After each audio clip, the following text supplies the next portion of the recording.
The sun had already dipped below the rooftops of Oak Ridge, painting the sky in soft strokes of orange and purple, the kind of evening that made you want to linger outside just a little longer. But 15-year-old Naomi Carter wasn't thinking about sunsets.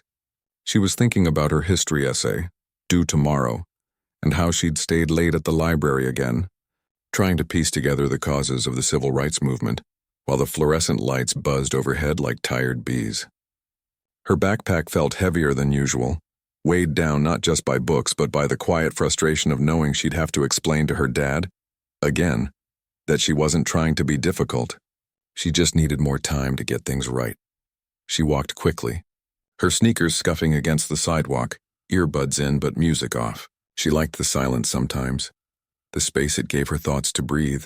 Her route home usually took her down Main Street, past the bakery that still smelled like cinnamon even after closing, and then a left onto Sycamore.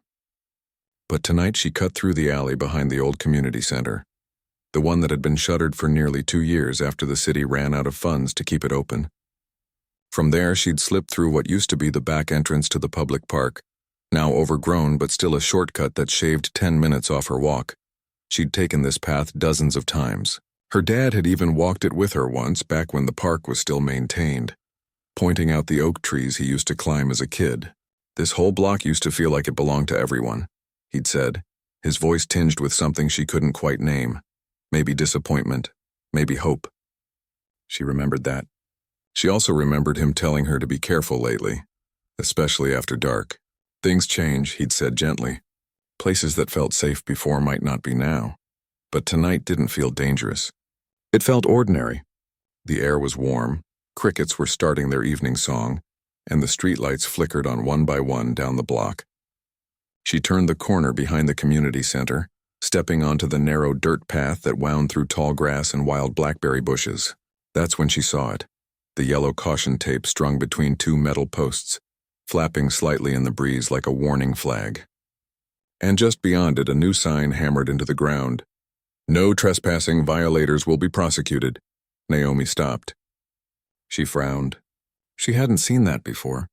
In fact, she was sure it hadn't been there yesterday. She tilted her head, trying to read the fine print in the fading light, something about private development and future construction. She sighed. Another piece of the neighborhood being carved up and sold off. She glanced around. No fences, no gates, just tape and a sign. It felt more like a suggestion than a real boundary. And besides, she wasn't staying. She was just passing through like always. She stepped over the tape carefully, not wanting to tear it. Her mind drifted back to her essay. She still needed a strong closing paragraph, and she barely registered the crunch of gravel behind her until it was too late. "Hey. Stop right there."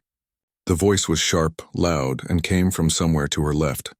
Naomi spun around, heart leaping into her throat. A police cruiser sat idling at the edge of the lot, its headlights off but the engine rumbling. A man in uniform stood beside it, one hand on his belt, the other raised toward her. He was tall, broad-shouldered, with a face that looked like it hadn't smiled in years. Naomi froze. Her hands instinctively went up, not in surrender but in surprise, like someone startled by a loud noise. "I am sorry," she stammered. "I didn't see the sign. I was just—" "Don't move," he barked, cutting her off. His voice carried an edge that made her stomach drop. "Keep your hands where I can see them." She did. She didn't run. She didn't reach for her pockets. She just stood there, eyes wide, pulse hammering in her ears. "I live right down Sycamore," she said, trying to keep her voice steady. "I was cutting through. I do this all the time." "All the time?" he repeated, taking a step forward. His hand hovered near his holster. "You think that gives you a pass? This is private property now. You're trespassing." "I didn't know," she said, voice cracking slightly. "The sign's brand new. There's no fence. Doesn't matter," he snapped. "You're on restricted land after dark, alone in a hoodie." He said the last part like it was evidence of something criminal. Naomi looked down at her sweatshirt, gray, oversized, with the name of her school printed in faded blue letters across the chest. She'd worn it since 7th grade. It wasn't threatening. It was just comfortable. "I'm going home," she said softly. "My dad's probably wondering where I am." That seemed to irritate him more. "Your dad should have taught you better than to wander into places you don't belong." The word stung. Not because they were harsh, but because they felt so final, like he'd already decided who she was. Not a student. Not someone's daughter. Just a problem to be dealt with. She took a small step backward, hoping to put more distance between them. "I'll go," she said. "Right now.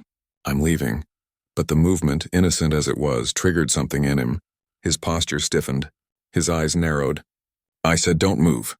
Naomi stopped again, confused. "I'm just—" And then it happened, without another word, without a warning, without even drawing his taser or pepper spray. He pulled his service weapon and fired. The crack of the gunshot split the evening air like thunder. Naomi didn't even have time to scream. She felt a searing pain in her left shoulder, then a hot rush of warmth spreading down her arm. Her legs gave out. She collapsed onto the dirt, gasping, her vision blurring with tears of shock and pain. From somewhere far away, she heard the officer's voice on his radio. "Shots fired. Suspect down. Female, approximately 15, attempted to flee after confrontation." But she hadn't fled. She hadn't fought. She'd just been walking home. Neighbors began spilling out of their houses.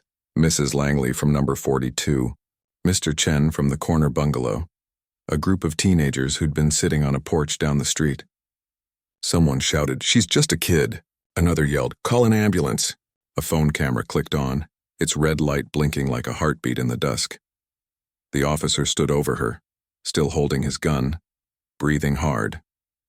He looked down at Naomi, who was curled on her side, clutching her shoulder, sobbing quietly. For a moment, his expression flickered, something like doubt, maybe regret, but then it hardened again. He turned to the growing crowd. "Stay back. This is an active scene." But the damage was done.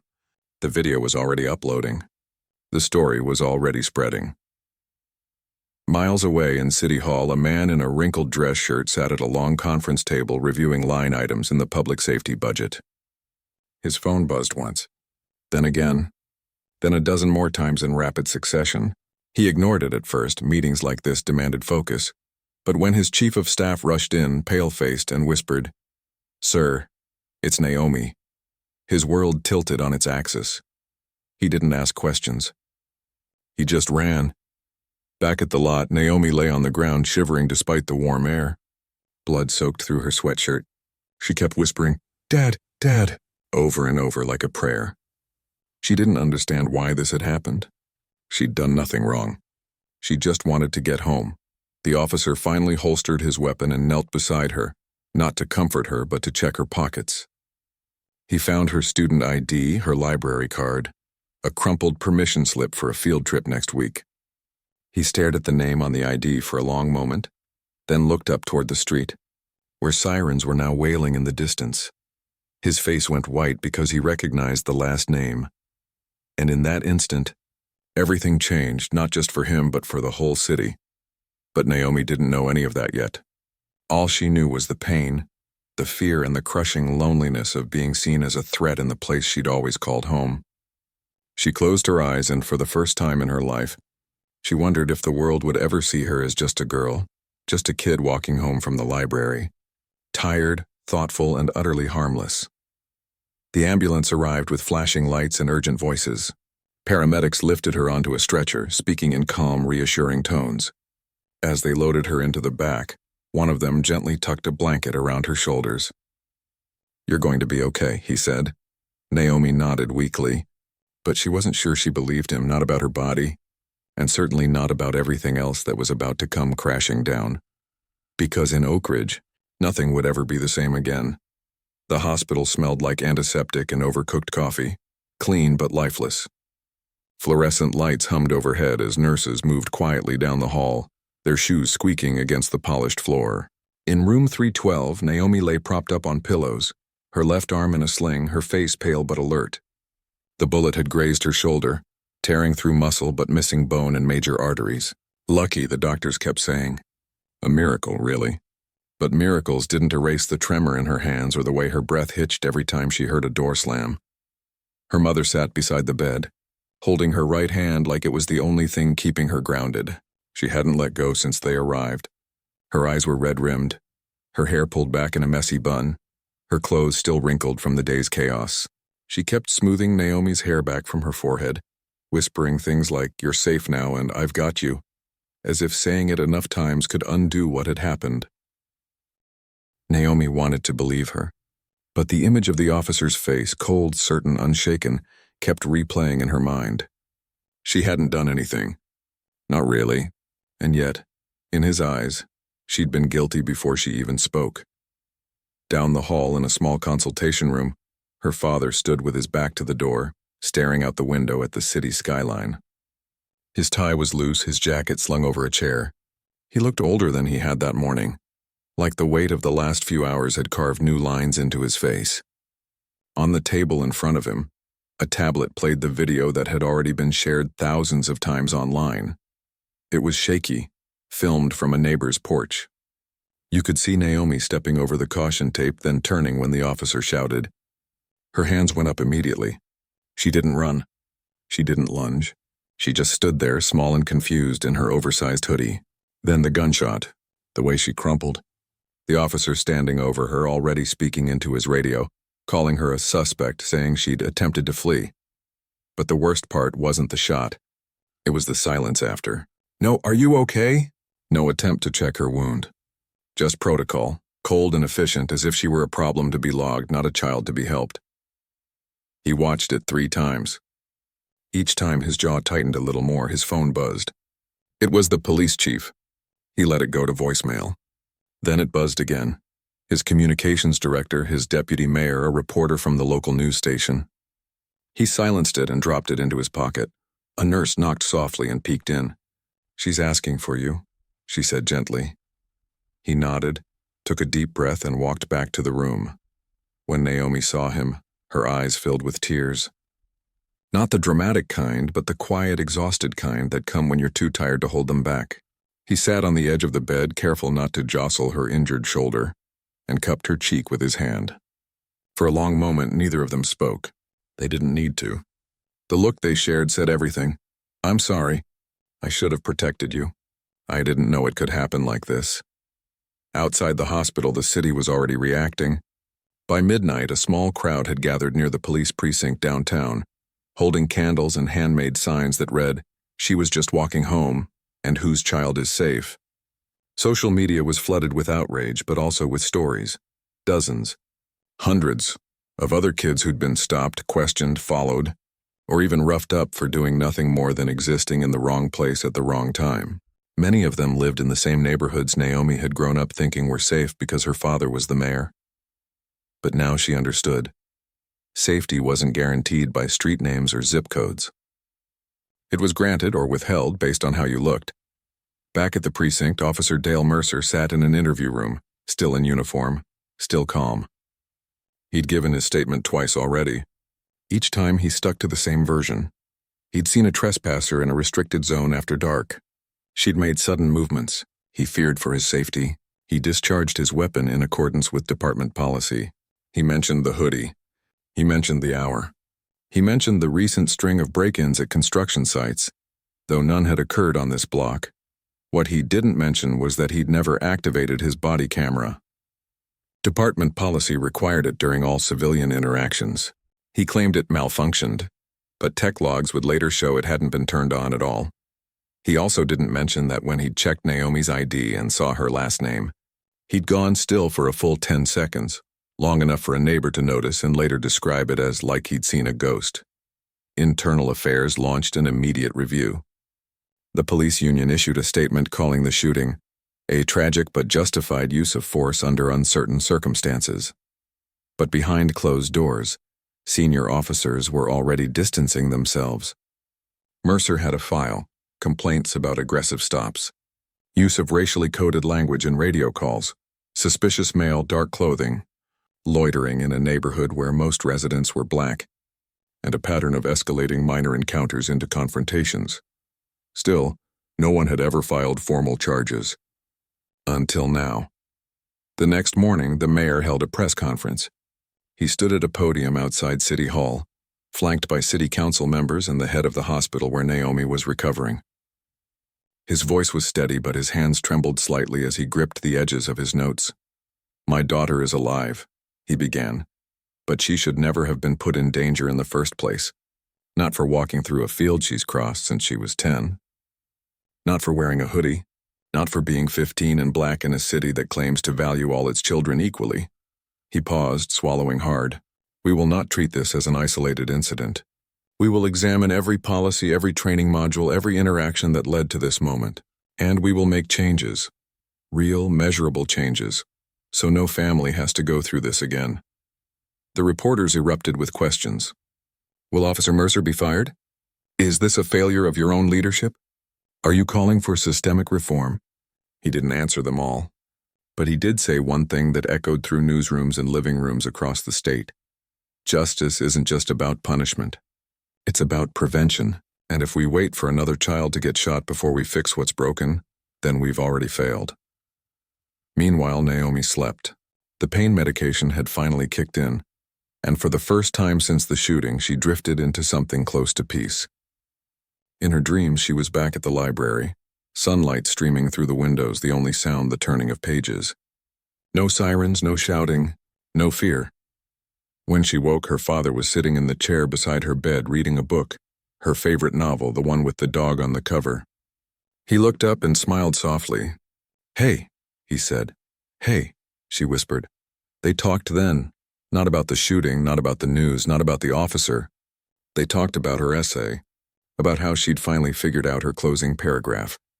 Change doesn't start with laws. It starts with seeing people not as threats but as neighbors, students, daughters. He nodded, eyes glistening. "That's good," he said. "Really good." Later that afternoon, a youth organizer from a local advocacy group visited. She brought flowers and a stack of letters from students at Naomi's school. One read, "When we walk the same path." "We're scared too." Another said, "You're brave. We've got your back." Naomi read them slowly, her fingers tracing the handwriting. For the first time, she didn't feel alone. But the real turning point came that evening, when her father sat her down, not as the mayor, but as her dad. "I need to ask you something," he said, his voice low. "Do you want this to stay private? We can keep your name out of the news. We can handle this quietly through internal channels, or we can let your voice be part of the change."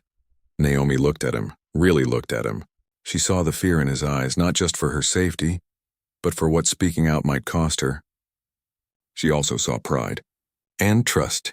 She thought about the officer's face, about the way he'd looked at her like she didn't belong, about all the kids who didn't have a mayor for a father, kids who'd been hurt, arrested, or worse, and whose stories never made the news. "I want to talk," she said quietly. "Not for me, for them." He squeezed her hand. "Okay," he said. "Then we'll do it together." That night, as the city buzzed with speculation and protests grew outside police headquarters, Naomi lay awake, staring at the ceiling. She wasn't thinking about revenge. She wasn't even thinking about the pain in her shoulder. She was thinking about the path behind the community center, the wild blackberries, the old oak tree, the way the light filtered through the leaves in the afternoon. It had always been hers, a quiet place to think, to breathe, to be herself. And now, someone had tried to take that away, not because she'd done anything wrong, but because of who they assumed she was. But she wasn't going to let that define her, or her city, because if there was one thing she knew for sure, it was this. She belonged here, and she wasn't going anywhere. The days after the shooting blurred together in a strange mix of stillness and storm. Inside the house on Sycamore Street, everything moved in slow motion. Meals were quieter, footsteps softer. Even the TV stayed off unless someone needed distraction. But outside, the city roared. Protesters gathered daily at the police station, their voices rising in chants that carried for blocks. News vans lined the streets, reporters repeating Naomi's name like a refrain. And online, the debate raged. Some called for the officer's immediate firing. Others defended him as just doing his job. And a growing number asked the harder question: why did this keep happening over and over in cities just like theirs? Naomi watched it all from her bedroom window, her arm still in a sling, her shoulder healing but her mind racing. She'd never thought much about being the mayor's daughter before. It wasn't something she wore like a badge, it was just part of her life, like having brown eyes or loving peanut butter sandwiches. But now everyone saw her through that lens. To some, she was a symbol of privilege who'd finally faced the same dangers others lived with daily. To others, she was proof that even power couldn't shield you from prejudice if you were black in America. She didn't feel like a symbol. She felt like a girl who'd been shot for walking home. Her mother kept urging her to rest, to stay off social media, to let the adults handle things. But Naomi couldn't shake the feeling that staying silent would be its own kind of betrayal, not just to herself, but to the kids who didn't have a voice loud enough to be heard. One afternoon, a knock came at the door. It was Ms. Rivera, the coordinator from the youth leadership program at the old community center, the one that had closed years ago but still ran after-school workshops in borrowed church basements. She'd brought a care package, herbal tea, a journal with a sunflower on the cover, and a stack of letters from students across the district. "They've been asking about you," Ms. Rivera said gently, sitting on the edge of Naomi's bed. "Not just if you're okay, but what they can do." Naomi opened the top letter. It was from a 7th grader named Tariq who lived 3 blocks away. "I got stopped last week for riding my bike near the new construction site," he wrote. "The cop said I looked suspicious. I was wearing my school uniform. I'm scared to leave my house now." Her throat tightened. She'd never heard stories like this from kids at her school, not because they didn't happen, but because no one talked about them. Or maybe because, like her, they hadn't realized how common it was until it happened to someone they knew. "I want to talk to them," Naomi said suddenly. Ms. Rivera raised an eyebrow. "Talk to who?" "The kids. At the next meeting. I don't want to give a speech or anything, I want them to know they're not imagining things. That it's not their fault." Ms. Rivera studied her for a long moment, then nodded. "Okay, but only if you're ready. And only if your parents agree." They did, reluctantly. Her father worried it would reopen wounds or put her in the spotlight too soon. But her mother, after a long silence, said, "She's not a child who needs protecting anymore. She's becoming someone who protects others." The meeting was held in the basement of Grace Lutheran Church, in a room with folding chairs, peeling paint, and a whiteboard still marked with last week's math tutoring notes. About 20 teenagers showed up, some from Naomi's school, most from neighborhoods the city rarely highlighted in brochures. They were quiet when she walked in, unsure what to expect. She didn't wear a suit or stand at a podium. She just sat in a circle with them, her sling still on, and said, "I'm not here as the mayor's daughter. I'm here as someone who got shot for walking through a field." And then she told them everything: the shortcut, the sign, the officer's voice, the gunshot, the way time had stopped when she hit the ground. She didn't dramatize it. She didn't cry.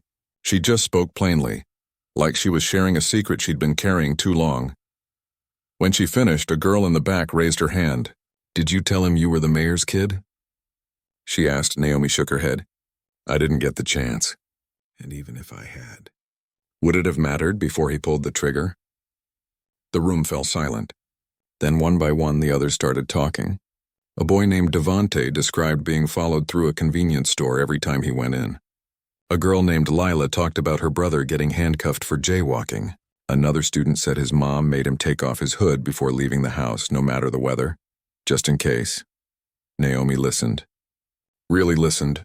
Not to fix things, not to offer solutions, just to bear witness. And in that room, something shifted. It wasn't about her anymore. It was about all of them, connected by experiences they'd been told to ignore or downplay. Afterward, Ms. Rivera pulled her aside. "You've got a gift," she said. "You make people feel seen." Naomi wasn't sure about that. But she knew she couldn't unsee what she'd learned. Back at home, her father was wrestling with his own reckoning. He'd spent his entire political career preaching unity, progress, and trust in the system. But now the system had failed his child. Worse, it had treated her like a threat in the city he was supposed to protect. His chief of staff kept pushing for damage control, issue a statement, schedule a town hall, announce a new task force. But his wife, over coffee one morning, said something that stuck with him. "You can't lead a city you don't fully understand." And maybe you never really did. He hated that it was true. He'd walked the neighborhoods, shaken hands, cut ribbons, but he'd never walked them as someone who could be stopped, questioned, or shot just for existing. He'd believed policies were enough. Now he saw they weren't. At a closed-door meeting with the police chief, he asked a question no one expected. "How many times has Officer Mercer been reported for biased behavior?" The chief hesitated. We take all complaints seriously. Just give me the number. 7 over 5 years. None were substantiated. Because they weren't investigated properly, the mayor said quietly, or because the people who filed them didn't have the power to be heard? The chief didn't answer. That night, the mayor sat at his desk long after everyone else had gone to bed. He pulled up old city council records, budget allocations, training manuals. He saw how funds for community policing had been slashed year after year, how de-escalation training was optional, how body cameras were issued but not consistently monitored. He'd approved those budgets. He'd signed those memos. For the first time, he felt the weight of complicity, not because he'd intended harm, but because he'd assumed good intentions were enough. Meanwhile, Naomi began spending her afternoons not on homework, but on something new, helping Ms. Rivera draft a youth bill of rights, simple guidelines for how young people should be treated during police encounters, school discipline, and public space access. It wasn't legally binding, but it was a start. They included things like, you have the right to ask why you're being stopped. You have the right to remain calm without being seen as defiant. Your age matters. She shared it with her father one evening. He read it slowly, then looked up with tears in his eyes. This is better than anything City Hall's produced in 10 years, he said. She smiled faintly. It's just common sense. But common sense gets ignored when it doesn't come from the right people, he replied. Now it's coming from you. The media caught wind of her involvement. Reporters started calling her the voice of a new generation. She hated the label. She wasn't trying to be a leader. She was just trying to make sure what happened to her didn't happen to someone else's child. Then came the call from the school board. Would she be willing to speak at the next public forum on student safety? Not as a victim, but as a student who understood both sides, the fear of being targeted and the need for real security. She said yes. The night before the forum, she couldn't sleep. She kept thinking about the officer. Not with anger exactly, but with a deep, aching sadness. She wondered if he'd ever looked at her face and seen a person, or if he'd only ever seen a stereotype. And she wondered if he'd lose his job, his pension, his reputation, and whether that would fix anything. Her father found her sitting on the back porch wrapped in a blanket staring at the stars. Nervous? He asked, sitting beside her. A little, she admitted. What if no one listens? They will, he said. Because you're not asking for revenge. You're asking for understanding, and that's harder. But it lasts longer. She leaned her head on his shoulder, careful of her healing wound. Do you think things can really change? He was quiet for a long time. Then he said, I used to think change came from the top, from laws and budgets and press conferences. But watching you this week, I think it starts right here, with people telling the truth to each other. She didn't know if that was enough, but it was something. The next day at the school board meeting, she stood at the microphone in front of a room full of parents, teachers, police liaisons, and city officials. She didn't read from notes. She just spoke from her heart. I'm not here to blame anyone, she began, but I'm here to say this. When a 15-year-old girl gets shot for walking through a field she's used since childhood, something is broken. And it's not just one officer. It's the idea that some kids are seen as dangerous just because of how they look. That's not safety. That's fear dressed up as order. She talked about the letters she'd received, about the kids who were afraid to go to the park, to ride their bikes, to wear hoodies in the rain. We deserve to feel safe in our own city, she said. Not because our parents have titles, but because we're human. When she finished, the room was silent for a beat, then erupted in applause. Not the polite kind, but the kind that comes from deep recognition. Afterward, a police liaison approached her. Thank you, he said quietly. I needed to hear that, she nodded. Just don't forget it. That evening, as the sun set over Oak Ridge, Naomi walked slowly, carefully down her street. No shortcuts, no alleys. Just the sidewalk under the streetlights in plain view. She wasn't hiding. She wasn't running. She was just a girl, going home. And for the first time since the shooting, she felt like she belonged. Not because of who her father was, but because she'd finally found her own voice. And she wasn't going to let anyone silence it again. The morning of the disciplinary hearing arrived with a heavy sky, gray clouds hanging low, the kind that promised rain but never quite delivered. Inside the city's administrative building, the air was cool and still, smelling faintly of old paper and floor polish. The hearing room was small, with rows of folding chairs, a long wooden table at the front, and a single window that looked out onto a parking lot. It felt more like a classroom than a courtroom, but the weight in the room was anything but ordinary. Naomi sat near the back, beside her parents. She wore a simple blue dress, nothing fancy, just something that made her feel steady. Her sling was gone now, replaced by a scar and a stiffness in her shoulder that flared up when the weather changed. She hadn't wanted to come at first. The idea of facing the officer again, of hearing him explain why he'd shot her like it was just another Tuesday, made her stomach twist. But then she remembered the kids from the youth group, the ones who'd shared their stories with trembling voices, and she knew she had to be there. Not for herself, for them. At the front table, Officer Dale Mercer sat stiffly in his dress uniform, his cap resting on the table in front of him. He looked older than she remembered, tired, maybe even smaller. His hands were clasped tightly, his eyes fixed on a folder in front of him as if he could disappear into the pages. Beside him sat a union representative, polished and poised. Already flipping through notes like this was just another procedural hurdle. The panel consisted of 3 people, a retired judge, a civilian oversight board member, and a senior officer from another precinct, someone with no ties to Oak Ridge PD. They entered quietly, took their seats, and the hearing began without fanfare. First came the official report, the version Mercer had given the night of the shooting. He repeated it almost word for word: trespassing, sudden movement, perceived threat, justified use of force. He emphasized the no trespassing sign, the late hour, the hoodie. He said he'd feared for his safety. He said he'd followed protocol. Then came the contradictions. A sergeant from the same precinct, someone who'd worked with Mercer for over a decade, was called to testify. He was nervous, kept adjusting his collar, but when he spoke, his voice was clear. "We've had conversations," he said slowly, about Officer Mercer's approach to certain neighborhoods, specifically areas with higher populations of color. He'd use terms like high risk or problem zones, but when pressed, he couldn't point to actual crime stats.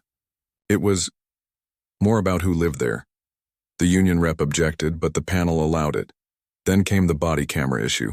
A tech specialist from Internal Affairs explained that Mercer's camera hadn't just malfunctioned, it had never been turned on. Department policy required activation the moment an officer engaged with a civilian. "There's no record of him even attempting to power it on," the specialist said. "The system shows 0 activity that evening." Mercer shifted in his seat. His knuckles whitened. Next, a retired officer, gray-haired, soft-spoken, stepped forward.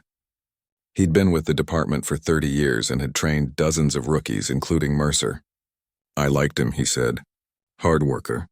But there was always a rigidity, a belief that certain people didn't belong in certain spaces unless they proved otherwise."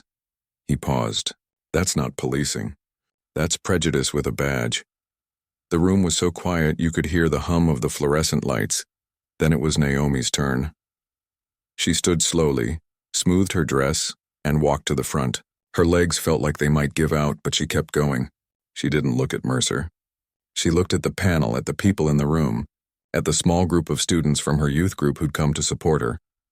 "I'm not here to ask for punishment," she began, her voice quieter than she'd planned, but steady. "I'm here because I want you to understand what it feels like to be seen as a threat before you've even spoken." She told them about the shortcut, the one she'd taken since she was 10, about the new sign she hadn't noticed, about how she'd raised her hands the second the officer shouted. "I wasn't running. I wasn't hiding. I was scared, yes, but I did exactly what they teach us in school. Stay calm. Keep your hands visible, obey instructions." She described the gunshot, the shock, the pain, the way the world went silent for a second. "And then I heard him call me a suspect on the radio. Like I'd done something wrong. Like I deserved it." She paused, took a breath. "I know he didn't know I was the mayor's daughter. And that's the point. If he had known, maybe he wouldn't have shot. But he didn't need to know that to see me as a person. He just needed to see me." Her voice didn't break. It didn't rise in anger. It just carried a truth so plain it filled the room. "I've talked to kids since then, lots of them. They've been followed in stores, stopped for walking home from basketball practice, questioned for sitting on their own front steps. They're not criminals. They're just black kids in a system that assumes the worst." She looked directly at the panel now. Firing one officer won't fix that, but pretending it's just one bad apple, that's what keeps it happening. When she sat down, no one clapped. No one needed to. The silence itself was a kind of applause, deep, respectful, full of understanding. Mercer didn't speak again. His union rep tried to argue that the shooting was a split-second decision under stress, but the panel had already seen the video. They'd heard the witnesses. They knew the truth wasn't in the seconds before the shot. It was in the years of assumptions that led up to it. Later that afternoon, the mayor stood on the steps of City Hall, not in a suit, but in a sweater and jeans, like a father, not a politician.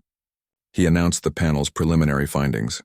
Officer Mercer would be placed on administrative leave immediately, pending final review. More importantly, the city would implement mandatory implicit bias training for all officers, no exceptions. Body camera use would become non-negotiable, with automatic alerts if an officer failed to activate it during a stop. And a civilian review board with real power would be established within 60 days. But the biggest change came from him personally. "I've spent my career believing that good policies would lead to good outcomes," he said, voice thick with emotion. "But policies don't change hearts, people do. And my daughter reminded me that leadership isn't about protecting the system, it's about listening when the system fails." That night, Naomi sat on the porch again, this time with a cup of hot chocolate. Her father joined her, handing her a blanket. "You were incredible today," he said. "I just told the truth," she replied. "Sometimes that's the bravest thing you can do." Inside the house, her mother was on the phone with Ms. Rivera, planning a community forum on youth safety, one led by students, not officials. The Youth Bill of Rights they'd drafted was already being shared with school districts in neighboring towns. Change, slow and messy as it was, had begun, but Naomi wasn't thinking about policy or press conferences. She was thinking about the officer, not with hate but with a strange kind of sorrow. She wondered if he'd ever really looked at her that night, or if he'd only seen the story he'd already written in his head. She hoped someday he'd learn to see people as they are, not as he fears them to be. The next morning, she walked to school, not through the old shortcut, but down the main street, past the bakery, past the library, past the places that still felt like hers. Kids waved. Teachers nodded. No one followed her. No one questioned her. For the first time in weeks, she felt like just a kid again. And that, she realized, was the real victory. Not punishment, not headlines, but the simple, quiet right to exist without fear. Because justice wasn't just about what happened after the shot. It was about making sure no one had to live like a target in the first place. And that work? It was just beginning. Months had passed since that evening behind the old community center, but the air in Oak Ridge still carried the quiet hum of change, like the city was learning to breathe again after holding its breath for too long. Spring had arrived in full bloom, painting the streets with cherry blossoms and filling the parks with the laughter of kids who no longer hesitated before stepping outside. And in the heart of it all, on the very patch of land where everything had begun, something new was rising. It wasn't luxury condos or a gated office complex, as developers had once planned. Instead, crews had cleared the overgrown brush, leveled the ground, and poured a foundation for something far more meaningful: a youth center. Not just any center, but one named after Naomi's grandmother, a woman who'd marched for voting rights in her youth and spent her later years tutoring kids at the very library Naomi loved. The sign out front, freshly painted in warm earth tones, credited the Eleanor Carter Community Hub, a place to belong. Naomi stood at the edge of the lot on opening day, watching a group of middle schoolers race across the new basketball court, their sneakers squeaking on the freshly sealed asphalt. She wore a simple t-shirt with the center's logo, a tree with deep roots and open branches, and her hair was pulled back in a loose ponytail. Her shoulders still ached sometimes, especially when she carried heavy boxes or reached too far, but the pain had become a quiet companion, not a constant reminder. She wasn't here as a guest of honor. Though the mayor's office had offered her a speaking slot, she was here as a volunteer, helping set up the Know Your Rights workshop in the main room. Posters lined the walls, some made by local artists, others by students, featuring clear, plain language explanations of what to do if stopped by police, how to file a complaint, and why your voice matters even if you're under 18. A boy of about 12 approached her holding a stack of flyers. "Where do these go?" he asked, a little shy. Right by the door, she said, smiling, so everyone sees them when they walk in. He nodded and hurried off. She watched him go, remembering how she'd once been that age, trusting, unaware of the invisible lines drawn around her. She didn't regret her innocence, but she was glad she'd found her voice before it was too late. Officer Mercer hadn't returned to patrol. After the hearing, the final review confirmed what everyone already knew. His actions violated multiple use of force and de-escalation policies. He was reassigned to administrative duties, filing reports, managing inventory, tasks far from the streets. His badge still hung in his locker, but his career as a field officer was effectively over. There'd been no criminal charges. Prosecutors cited insufficient evidence of intent, but the department made it clear he would never wear a uniform in public again. Some called it too lenient. Others called it just. Naomi didn't dwell on it. She'd said her piece. The rest wasn't hers to carry. Her father, meanwhile, had changed in ways that surprised even him. He still held office, but he governed differently now. He canceled 2 high-profile ribbon-cutting ceremonies to attend a neighborhood meeting in the Eastside District, a place he used to visit only during election season. He started walking to work twice a week, not for optics, but because he wanted to hear what people were really saying on the bus stops and corner stores. And every month, without fail, he hosted a listening circle in a different part of the city, sitting in folding chairs with residents taking notes, and, most importantly, keeping quiet long enough to truly hear. He'd learned that leadership wasn't about having all the answers. It was about creating space for others to speak. Inside the new community hub, the workshop was filling up. Teens from all over the city sat in clusters, some with parents, some alone, all curious. Naomi stepped to the front, not behind a podium, just standing among them. "I'm not here to tell you what to think," she began. "I'm here to remind you that you already know more than you realize." She talked about her own experience, not to relive the trauma, but to show how ordinary it was. "I wasn't doing anything special that night. I was just walking home. And that's the thing. None of us should have to be extraordinary to be treated with basic respect." She walked them through their rights during a police stop. Stay calm. Ask if you're free to go. Don't consent to searches unless you understand why. She emphasized that compliance didn't mean silence and that speaking up respectfully but firmly was a form of courage. Afterward, a girl raised her hand. "What if they don't listen?" Naomi didn't flinch. "Then you remember you're not alone. You tell someone, a teacher, a parent, a friend. You write it down. You report it, and you keep showing up because your presence is your power." The girl nodded, her shoulders squaring just a little. Later that afternoon, as the sun dipped low and golden over the rooftops, Naomi sat on a bench outside the hub with her father. They didn't talk much at first. They just watched kids play, parents chat, volunteers clean up. The air smelled like fresh-cut grass and barbecue from a nearby food truck. "You did good today," he said finally. "We did good," she corrected gently. He smiled. "Yeah, we did." She thought about how far they'd come, not just as a family, but as a city. The protests had quieted, not because the work was done, but because people had channels now, real ones, to be heard. The Civilian Review Board had already investigated 3 new complaints and recommended retraining for 2 officers.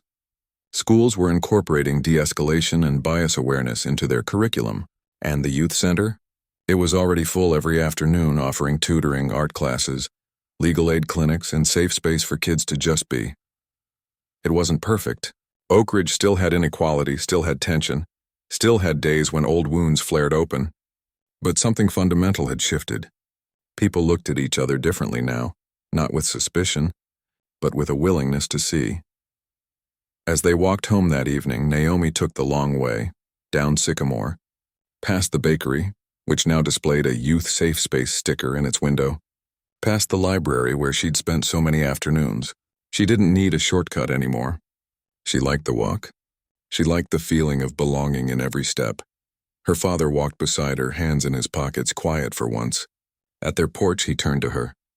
"You know," he said, "I used to think my job was to fix things for people. But you showed me it's really about helping them fix things for themselves."